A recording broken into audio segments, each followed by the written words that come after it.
എത്രത്തോളം നമ്മൾ ഉയരത്തിലോട്ട് പോകുന്നു ആ വീഴ്ചയുടെ ആഘാതം ഭയങ്കരമായിരിക്കും. ഇത് പണ്ട് ഞാൻ പറയുന്നതല്ല, സിയാവുൽ ഹക്ക് പറഞ്ഞതാണ്. അതായത് the higher you go the harder U fall എന്നാണ് പറഞ്ഞത്. അത് പറയാൻ കാരണം ഭൂട്ടോയെ തൂക്കിക്കൊല്ലരുതെന്ന് എല്ലാ ലോകരാജ്യങ്ങളും അഭ്യർത്ഥിച്ചു, ഇന്ത്യ ഉൾപ്പെടെ, ശ്രീമതി ഗാന്ധി ഉൾപ്പെടെ അത് അഭ്യർത്ഥിച്ചപ്പോൾ അതിന് മറുപടി പറഞ്ഞതാണ് the higher you go the harder U fall എന്ന് പറഞ്ഞു.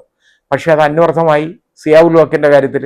അയാൾ പോയി വിമാനം പൊട്ടിത്തെറിച്ചാണ് അയാൾ താഴോട്ട് പോയി കൊല്ലപ്പെടുന്നത്. അപ്പം എന്ന് പറഞ്ഞ പോലെ ഉള്ളൂ, the higher you go the harder U fall. നമ്മൾ വലിയ ആളാണ്, ഒരു അധികാര സ്ഥാനത്തിൽ ഇരിക്കുന്നതാണ് മുഖ്യമന്ത്രി. അദ്ദേഹം ആ രീതിയിൽ പെരുമാറാൻ പഠിക്കണം ആദ്യം. ഇപ്പം ഇത് പറയുമ്പോൾ ചിലപ്പം എന്നെ ആക്ഷേപിച്ചെന്നിരിക്കും കേട്ടോ. അതിൽ എനിക്ക് വലിയ പ്രശ്നമൊന്നുമില്ല, കാരണം മുമ്പ് ആക്ഷേപിച്ചിട്ടുണ്ട്. എനിക്കത് യാതൊരു കാര്യവുമില്ല ആക്ഷേപിച്ചാൽ.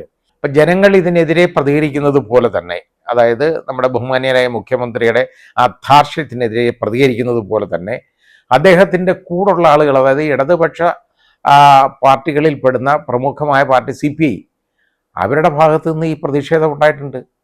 ഇനി അദ്ദേഹത്തിൻ്റെ അണികളിൽ നിന്ന് ഈ പ്രതിഷേധം വരും. അതാണ് നമ്മൾ നോക്കാനുള്ളത്. അതായത് അദ്ദേഹത്തിൻ്റെ അണികളെന്ന് ഞാൻ പറയാൻ കാരണം CPM-ൻ്റെ അണികളെ, അപ്പോൾ CPM എന്ന് പറയുന്നതിന് പകരം അദ്ദേഹമാണല്ലോ തീരുമാനിക്കുന്നത്, ഏകാധിപത്യമാണല്ലോ അതിൽ നടക്കുന്നത്. അപ്പോൾ ആ രീതിയിൽ അതിന് അവരുടെ ഭാഗത്തു നിന്ന് പ്രതികരണം ഇനി വരും.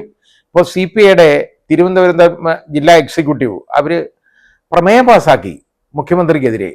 കാരണം ഇത് ഈ തോൽവിയുടെ ഉത്തരവാദിത്വം നമ്മുടെ ബഹുമാന്യനായ മുഖ്യമന്ത്രിക്കാണെന്നും അദ്ദേഹം ആ സ്ഥാനത്ത് നിന്ന് മാറണം എന്നും അവർ പറഞ്ഞു. അദ്ദേഹം ആ സ്ഥാനത്ത് നിന്ന് മാറണമെന്ന് പറയുന്നതിൽ തെറ്റൊന്നുമില്ല കേട്ടോ. ഇത്രയും വലിയ തോൽവി ഏറ്റുവാങ്ങി കഴിഞ്ഞു കഴിഞ്ഞാൽ നിർബന്ധമായിട്ട് അതിൻ്റെ ഉത്തരവാദിത്വം അദ്ദേഹം ഏറ്റെടുക്കണം. ആ ഉത്തരവാദിത്വം ഏറ്റെടുക്കുന്ന നമ്മൾ കണ്ടതാണ്. കാരണം ഇവിടുന്ന് ഇലക്ഷൻ കഴിഞ്ഞിട്ട് അപ്പോഴേ പറഞ്ഞതാണ് നേരെ ഇന്തോനേഷ്യക്ക് കേട്ടോ. ബാക്കി എങ്ങും പോയി പ്രവർത്തിച്ചൊന്നുമില്ല. ബാക്കി കിട്ടിയ ഏതാണ്ട് 3 സീറ്റ് എങ്ങാണ്ട് CPM-ന് കിട്ടിയിട്ടുണ്ട്. അത് കിട്ടിയതൊന്നും അദ്ദേഹത്തിൻ്റെതല്ല. ഞാൻ ഈ പറഞ്ഞ പോലെ ഒന്നും ഇവിടെയും, ബാക്കിയുള്ളത് വേറെ സംസ്ഥാനങ്ങളിലുമാണ് അത് കിട്ടി. അവിടെ പ്രവർത്തിക്കാനും പോയിട്ടില്ല. അതിനുവേണ്ടി പോയതിന് ശേഷം യാത്ര പോയാൽ കുഴപ്പമില്ലായിരുന്നു. അത്രയും ഉത്തരവാദിത്തം കാണിക്കണ്ടേ? കാരണം അദ്ദേഹം തന്നെയാണ് പാർട്ടി എന്ന് പറയുമ്പോൾ അതിൻ്റെ ചുമതലയും കൂടെ ഏറ്റെടുക്കണ്ടായിരുന്നു. അപ്പം ഇത് മാത്രമല്ല, ഇതേപോലുള്ള പെരുമാറ്റം മൂലമാണ് ഈ തോൽവി. എന്താണ് കാരണമെന്ന് സ്വന്തമായിട്ട് നമ്മളൊന്ന് ചിന്തിക്കണം. നമുക്കൊരു അപകടം പറ്റിയാൽ, അല്ലെങ്കിൽ ഒരു ബുദ്ധിമുട്ടുകൾ നമുക്കിതുപോലെ വന്നാൽ, അല്ലെങ്കിൽ ഒരു തോൽവി സംഭവിച്ചാൽ, നമ്മൾ മറ്റാളുകളെതിരെ വിരൽ ചൂണ്ടുന്നതിന് മുമ്പ് നമ്മളിലേക്കൊന്ന് തിരിയണം. നമ്മുടെ ഭാഗത്ത് എന്തെങ്കിലും കുഴപ്പമുണ്ടോ, സ്വന്തം ഭാഗത്ത് എന്തെങ്കിലും കുഴപ്പമുണ്ടോ എന്നൊന്ന് ആലോചിക്കണം. അത് ആലോചിക്കാനുള്ള ഒരു ബുദ്ധിയെങ്കിലും അദ്ദേഹത്തിന് ദൈവം കൊടുക്കട്ടെ എന്ന് ഞാൻ പറയുകയാണ്. അത് വേണം. അതിനി അവരുടെ ആവശ്യം, ഈ CPI-യുടെ ആവശ്യമുണ്ടല്ലോ, ഇപ്പോൾ പറഞ്ഞ ആവശ്യം, ഇതിനി സ്വന്തം അണികളിൽ നിന്ന് വരും, ഈ പാർട്ടിയിൽ നിന്ന് വരാൻ തുടങ്ങും. ഇതുപോലെ താൻപൊയ്മയും അതുപോലെ ധാർഷ്ട്യവും ആർക്കും സഹിക്കാൻ പറ്റുന്നതല്ല. കാരണം ഇന്നത്തെ കാലത്ത് പൗരന്മാരാണ് എല്ലാവരും എല്ലാ പൗരന്മാരും തുല്യരാണ്. അദ്ദേഹത്തിന് വേറെ പ്രത്യേകതയൊന്നുമില്ല. ആരെയും തെറി വിളിക്കാനും, അവിടെ ആരും കയറരുതെന്ന് പറയാനും, ആര് വിളിച്ചെന്ന് ചോദിക്കാനും, ഇറക്കി വിടാനും ഒന്നുമുള്ള അധികാരം അദ്ദേഹത്തിനില്ല.